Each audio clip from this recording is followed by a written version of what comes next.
Hello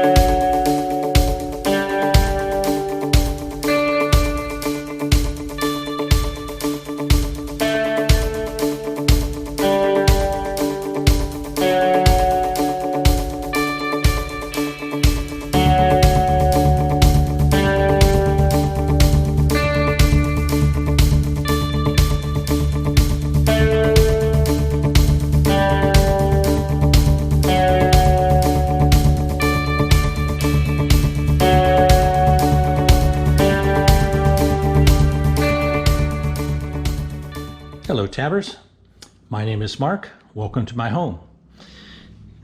We're going to take a little break from the multimeter stuff and put together two little short videos for you. Just general tech tips. This particular video is just informational. It's about roof construction and roof racks.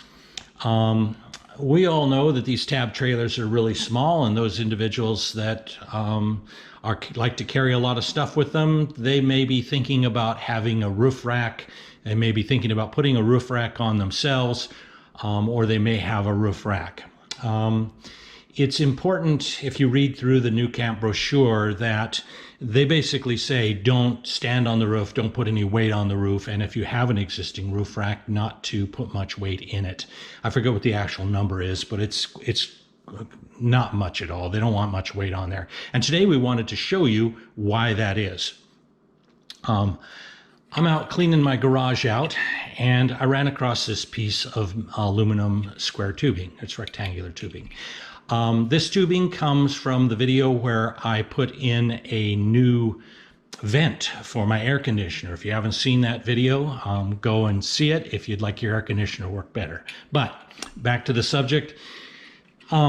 This is the construction of a tab trailer. They have the hoops like that make up the side of the trailer, and they have these cross beams every so often.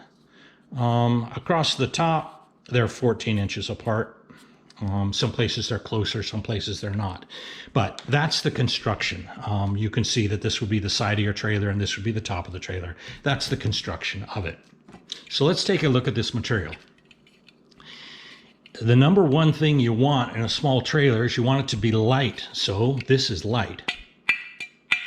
I mean, it is, in fact, I don't know if you can see that, but it's actually less than 1 millimeter thick. Less than 1 millimeter. That is how thick it is. And it's amazingly thin stuff. However, it's reasonably strong in lateral form, but it's mounted like this, not like this in your trailer. So it's like this, and that gives you some strength, and it's a good compromise between weight and strength.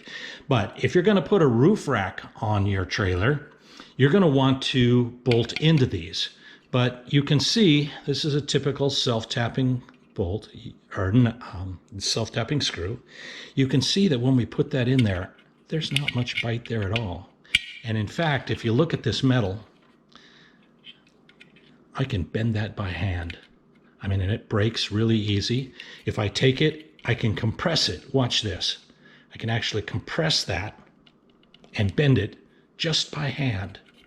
It bends just with my own hand pressure. Now, I'm an old man and I'm not that strong, but that's crazy. That's why they don't want you to be putting much weight on your trailer, because this is not that strong.